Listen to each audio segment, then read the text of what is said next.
Hey, fellow headbangers, Schwermetallisch here. Today I'm gonna interview Marco of the band Doomraiser. That is a Doom band, of course, from Italy, part of the label Time to Kill Records. We're gonna talk about rehearsals, Corona, and what the band has in store next. So we're gonna have fun, and I hope you have fun watching the whole thing. Yep, there you go. Yeah, good morning. Good morning. So, that's a nice room you're sitting in. Yeah, actually, it's my studio, and I'm trying to make it more comfortable as I can. Yeah, the And man cave. yeah, Yeah, I'm working on this one here. It's my workplace for now, but we have a room under the roof, hmm and once it's cleaned and has a new floor and everything and electricity, it will become my man cave. So that's yeah, gonna be cool. yeah. Actually, Um, actually, actually, this is my workroom as well. So it's everything is mostly here. As far as my kid doesn't steal it from me. I share with the cat. So, so That's you. That's even I, worse. I can relate a bit. Um, I brought along a few questions for you, Yep. and my first question, as almost always, is what brought you into music? That's a nice question. Uh, I think I just fell into it. I don't even know. I just found myself into music when I was a kid, and I started listening mostly because my father was listening a lot of music. He loved music. He still does. He's kind of my sponsor for the hi-fi and stuff. He's the one that bothers of the all the hi-fi stuff, and the one that bothers of the instruments.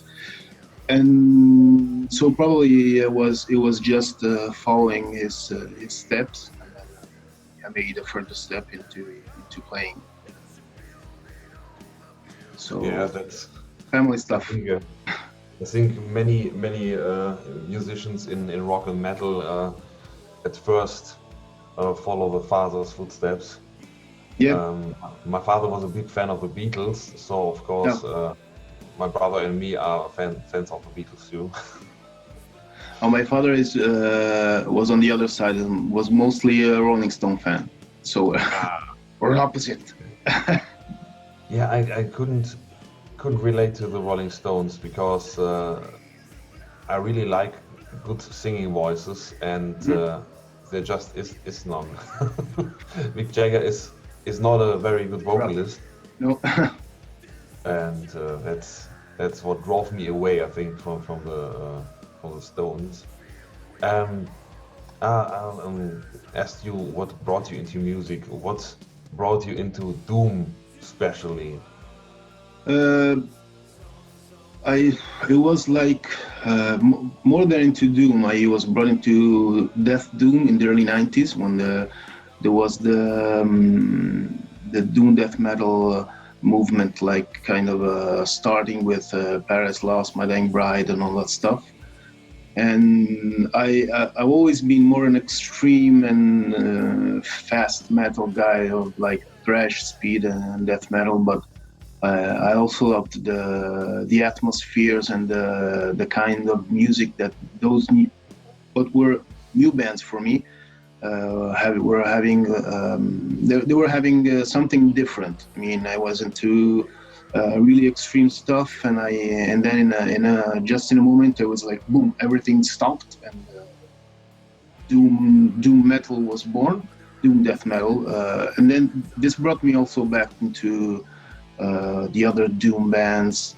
So I kind of looked back to see what was going on, and mostly I was thrown into the doom bands by other guys. It was not all my fault, let's say. Doomraiser guys are our friends since so many years. We shared stages together also when we were playing in different bands. So it was just like, hey, Marco, you want to play with us? Yeah, of course. And that was mostly it.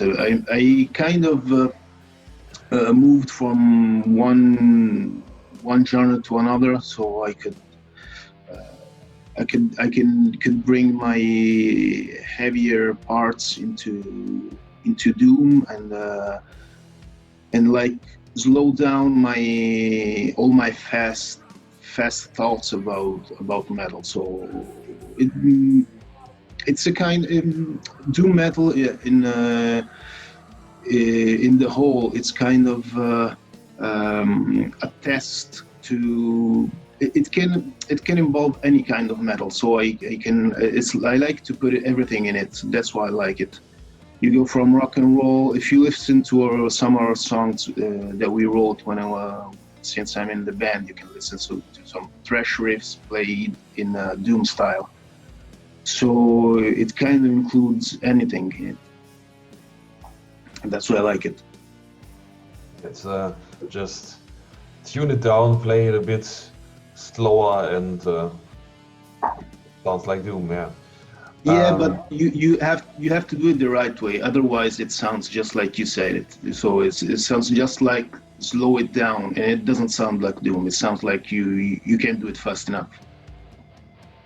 Yeah, you have to add your own style and everything, and think it through in order to make it appeal to the Doom audience. I think you can't take any riff and just slow it down and say, okay, that's Doom now.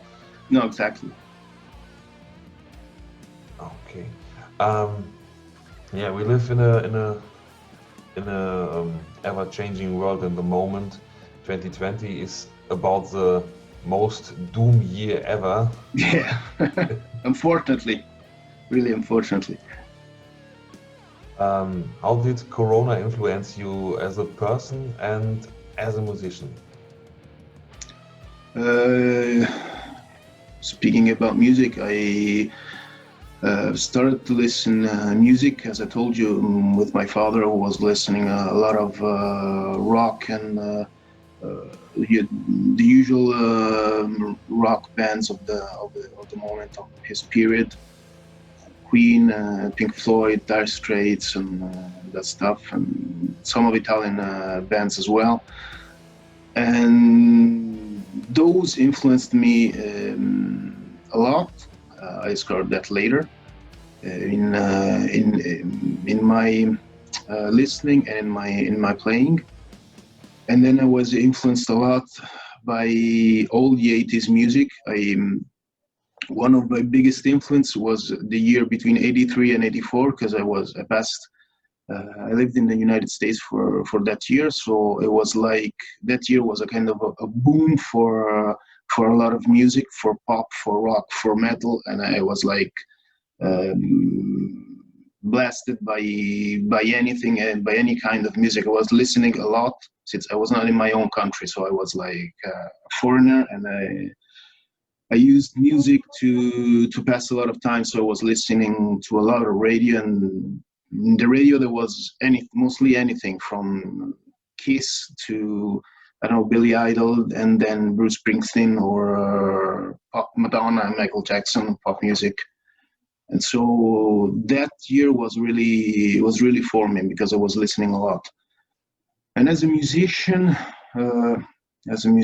I don't know, probably the biggest influences were from my teen years. Some the usual Metallica or Slayer stuff, and a lot of Misfits, which gave me a little bit punkish attitude in riffing and writing music. But I told you, I discovered later a lot of influences by Pink Floyd, and I think I'm putting a lot of this in Doomraiser, since I love their kind of composition, the way they pass from one thing to another,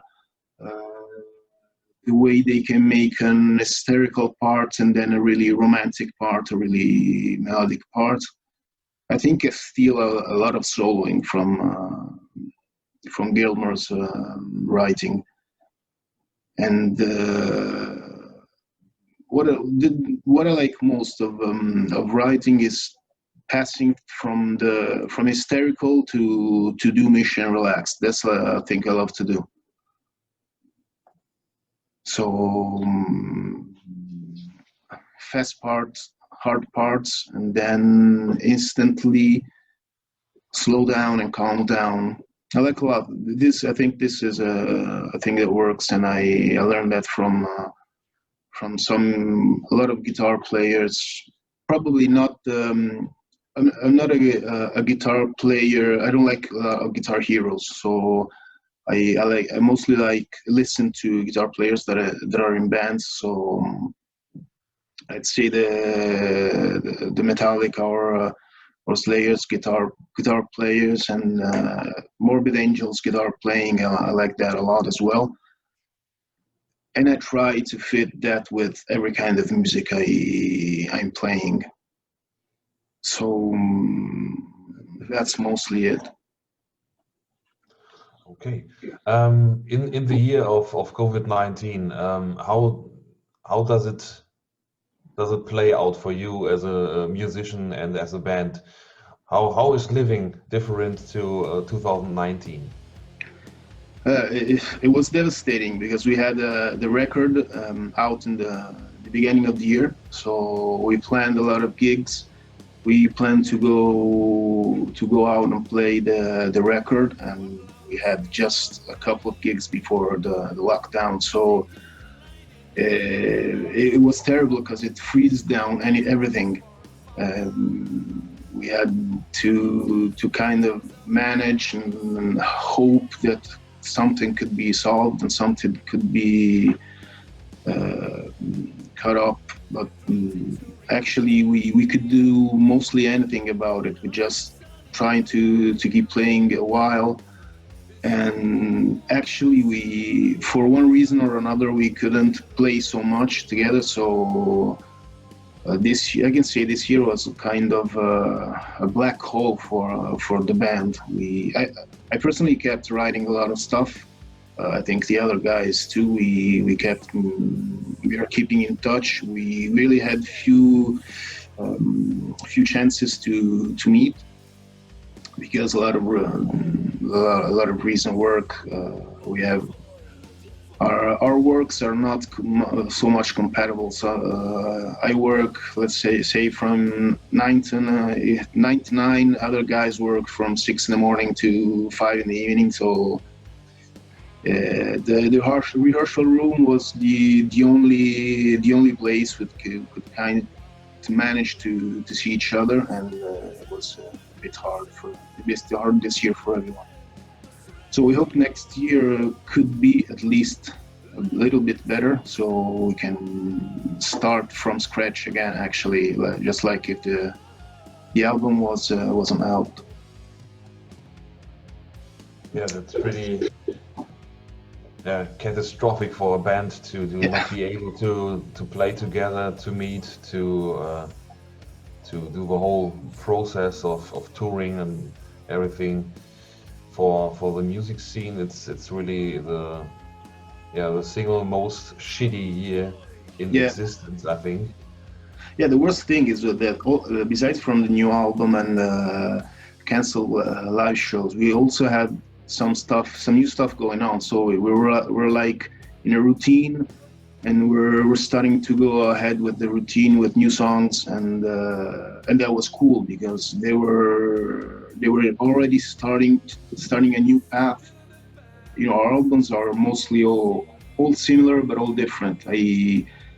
I'm the last one that came in the band, so I could hear that every album is different, and the new song we're getting still a different path from the ones in the last album. So it was again, it was a new thing. It was not the same old Doom stuff, and it's bad we couldn't go on. So I hope to start again next year, probably.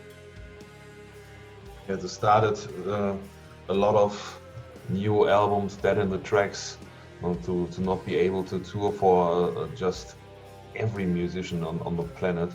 Mm. So that's shitty for me too, because I love to go to concerts, of course, and Yeah. buy merch and everything, but it's existence of bands that hangs in the balance with this plague. Onto something that is not so doomy and gloomy. Mhm. The new album. What is your favorite song of this album? Favorite song on the new album? I think it's a hard fight between the Chimera and the title track. Those are actually my two favorite songs, and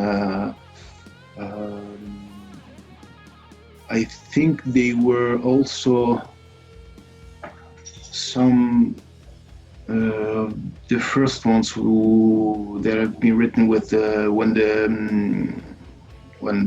the other guitar player came back in the band, since he passed some time out of the band. And for sure those two are my favorite ones. I can't choose one, because I am like one week my favorite is Chimera, one week my favorite is The Dark Side. Okay. Why? I love the riffs of both of them. I love the mood, and it's kind. I wake up in the morning with one of those riff in my head. And about Chimera, I like the way the main riff goes ahead, like it's like a circle. It's like it's never ending. I could play that riff forever and be happy with it.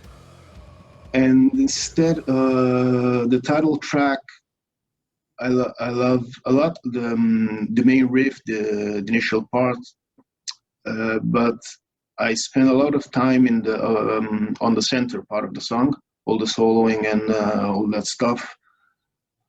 So it was like that song. It was like also a challenge. I challenged myself with a classical guitar solo. That was kind of our drummer's idea. When I was playing it, says like, this sounds like a classic start for a solo, and that gave me the idea. Let's try to put it on a classical guitar. So it was.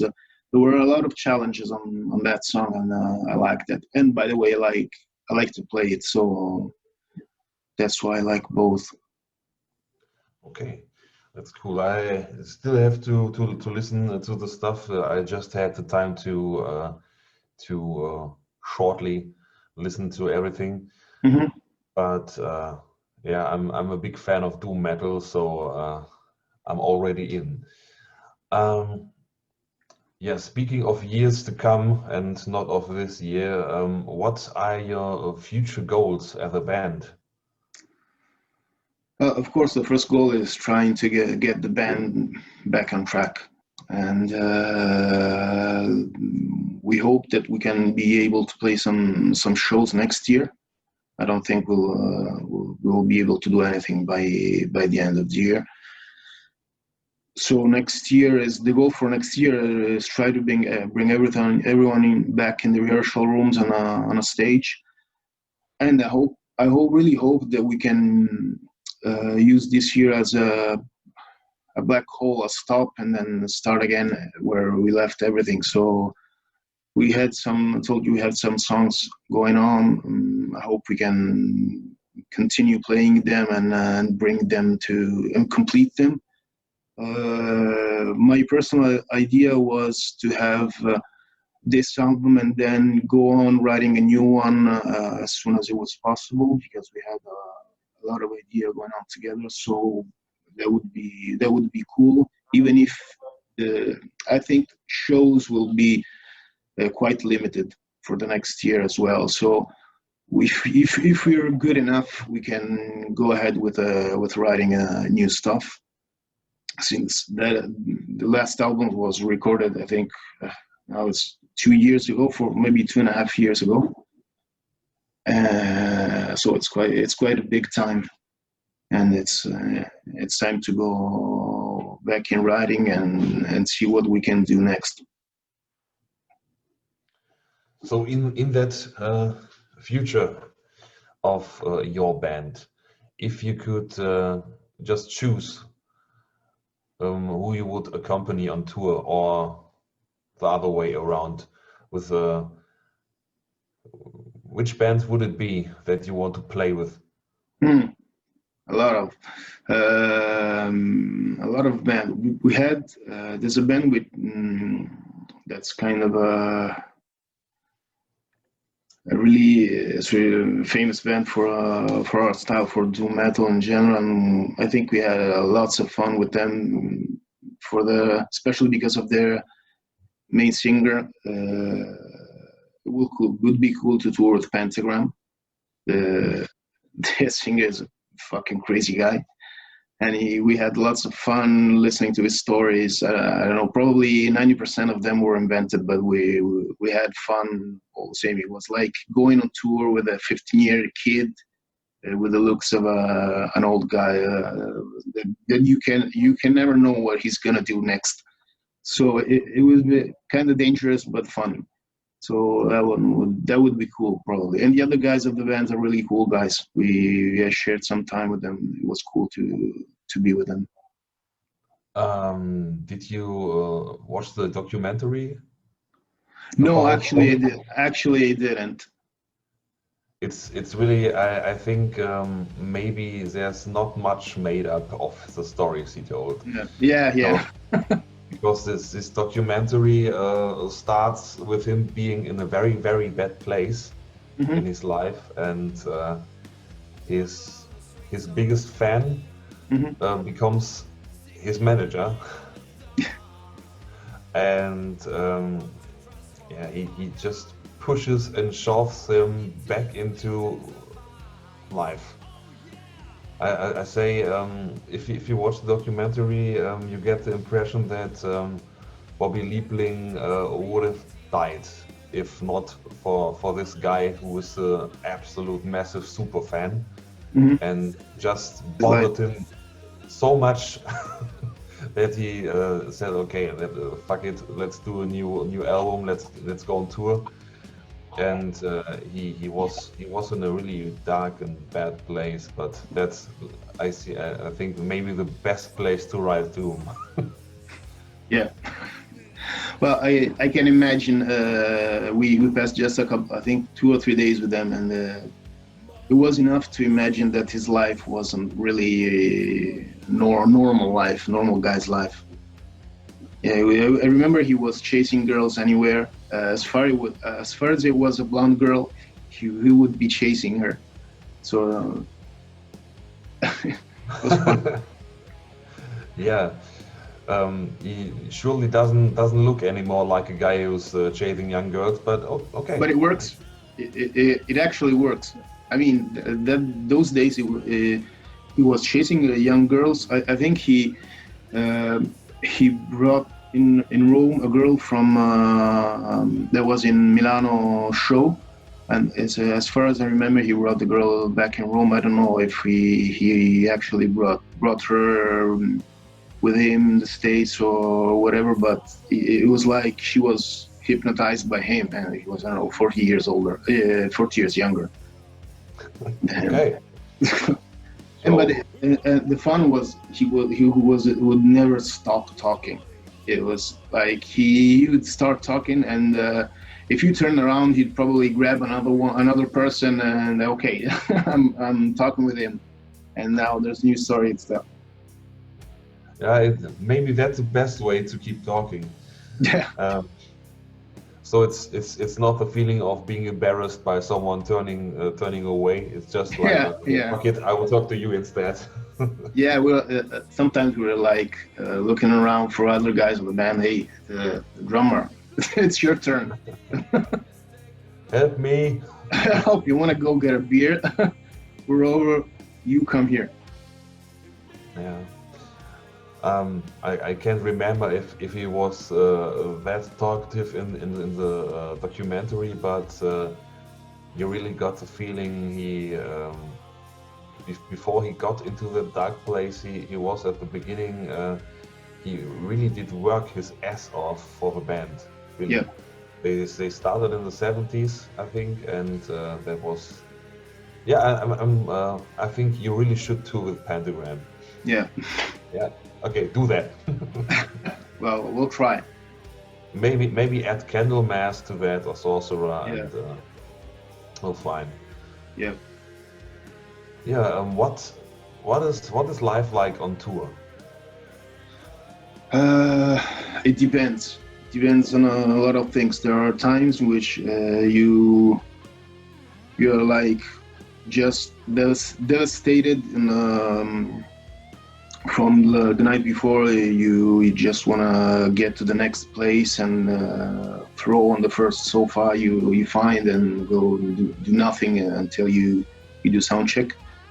And there are times in which the band becomes like a school bus, and everyone is doing anything to have fun.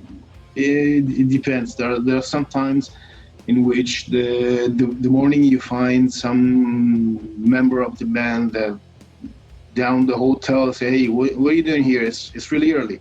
I don't know, I just came here from the show. Oh, so you weren't in the van with us? No, I was with the other band. Things like this happen. It actually happened.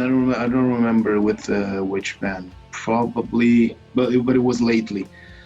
And then there are some times in which you're kind of just like tired and you just want to do the show and go back to bed. Or there are some other times when we had a lot of fun when we were touring with Shores of Null, which are friends from Rome, and there was kind of a schedule. We tried to wake in the morning not too late, so we could go and have a walk in the city and try to be like visitors, not just musicians that were there to play and get drunk. It was we could get quite tired, but we tried to do that because it was fun. We could walk around with few people in the morning and see the places. Actually, when you're on tour, you had a hard time in visiting the places you're playing in, because most of the time you pass it in the van and in the venue. So we try to manage to do also some visiting to see it as a vacation also, instead of just go around and play. That was nice. Yeah, you if you really travel around and not just play, say in the near your camp, near Yeah, your home cities, it's it's missing out if you just in the venue and don't get to see stuff and just yeah try to visit places and yeah be in that place you are and not just yeah getting drunk and hanging out at the venue or in a bus or in your van. I don't know what vehicle you use on tour. usually we're on a van. Yeah, no, we don't have a tour bus. We didn't do tours that were so long that we needed a tour bus. Yeah, today I think most bands don't have a tour bus. Yeah, It's like, okay, Metallica has one and maybe it can fly. they have even something more probably. Yeah, I think maybe everyone has has his own bus. James has a bus. Yeah, Lars has a bus. I don't think those guys really travel together in a tour bus anymore. With yeah, in the mid-50s. well, I think that when you start growing older, or everyone has family, everyone has to manage life in a different way. I see it in our band, and we're speaking about a small band, small reality. But when families and work comes around, it gets always harder, and then you have to manage to do everything to be like just be there in the same place in the same moment, and however you get there, it's not everyone else's problem. You just have to get there. What it's like when you're on tour in a van, is there a possibility for you to watch movies on the road, or when you're staying somewhere, or is that just like we're just gonna drive and listen to music, and someone's gonna drink and smoke, and some people gonna drive? Probably movies are the least thing we do on the bus, because if you on the van, sorry, because if you start listening to if you start watching a movie, probably someone's gonna start bothering you. Hey, what are you doing? What are you doing? What movie is that? Was movie? So you're not gonna watch it anyway. Like Yeah. we play doom metal, but we're happy people and fun people actually. So you're not gonna watch a movie. The rest, and another thing you can do in the bus is smoke, because it's a van, it's not a bus, so it's small enough. And I'm the only one that doesn't smoke actually. And since I'm in the band, I'd be like quite hard on smoking. The other guys don't smoke in the rehearsal room because I can't breathe if they smoke. And the van, it's even worse. So we listen a lot of music, speak a lot. Usually, if it's in an after show, half of the band is sleeping, and the other half is extra speaking. With generally the front row is extra speaking, and the back row is almost dead. That's how it usually goes. And when the front row gets to know that the back guys are all sleeping, then they start trying to wake them up. Oh, okay. So I told you, it's like a school bus moment. As you mentioned before, you are a happy bunch of people. That's one question I almost always ask people from doom bands. Mm-hmm. There are bands, when you listen to their albums, it's like, oh my God, someone should check in on them and ask them if they're all right, because it's so sad and so deep and so heavy what they produce. So you have to worry about the musicians because it's that is doom, okay, but are you well? Most of the time it's like, yeah, well, I'm fine. I'm just writing sad music. Everything's okay. Yeah. Okay, so that's it from me. I have no more questions left. I'm out of ammo. Okay. And it was a pleasure to talk to you, Marco. Yeah, me too. And yeah. I can tell you it was a good day to speak about Doom, because it's a really gloomy day here in Rome. It's raining since 2 or 3 days. It's not Rome is not a really rainy city. I don't know how is it where you are, but we had the perfect light for Doom. Yeah, it's almost sunny, but it's cold.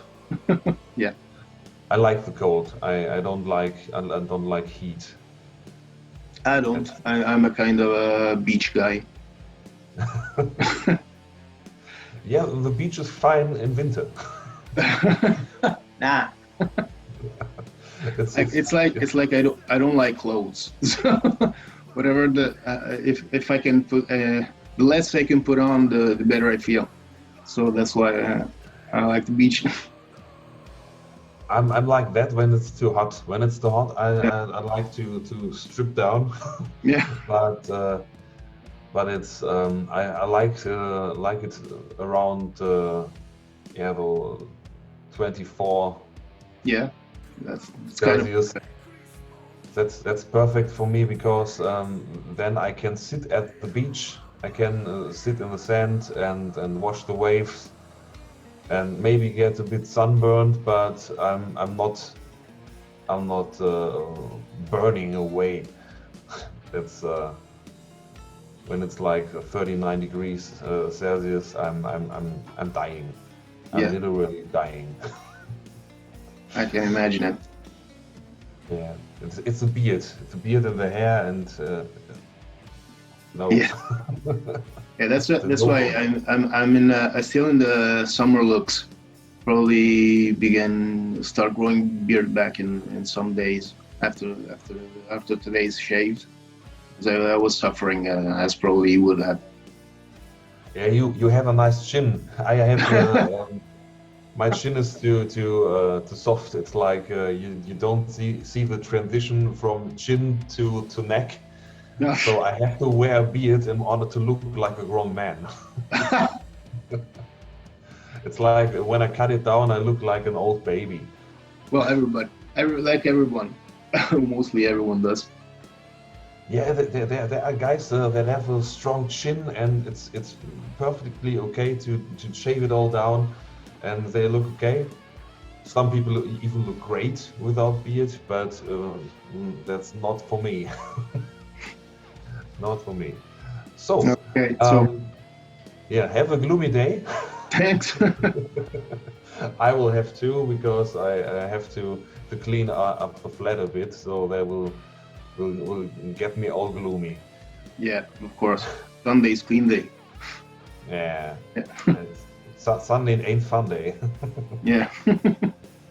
Okay, so have a nice day, and yeah, I will make sure to listen to Chimera and the other song I just forgot. That's the title track. It's easy. It's the one. I got the vinyl here. Yeah. Okay, so you listen one after them. I will. Okay. Okay. Yep. Bye, Marco. Bye. See you next. Ciao.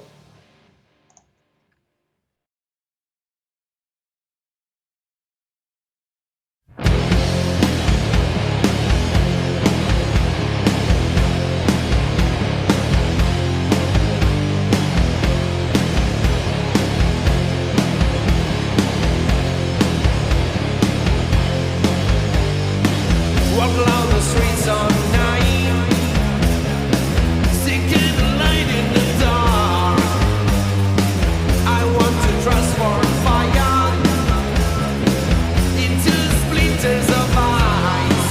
Oh yeah!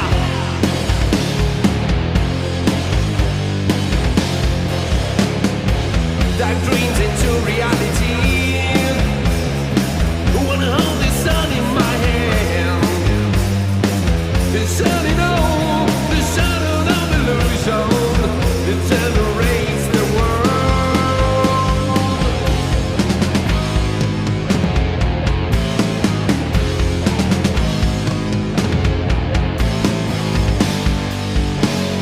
Fathers, old illusions.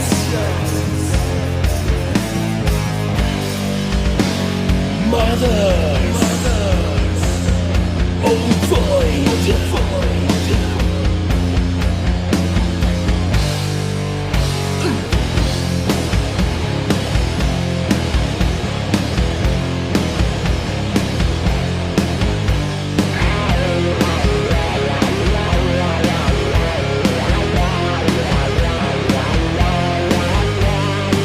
The splinters of a closer, a stray heart, like the distant stars on the drunken world.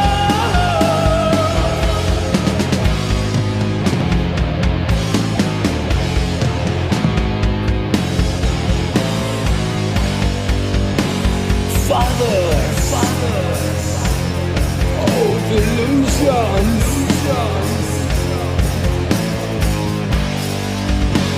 In my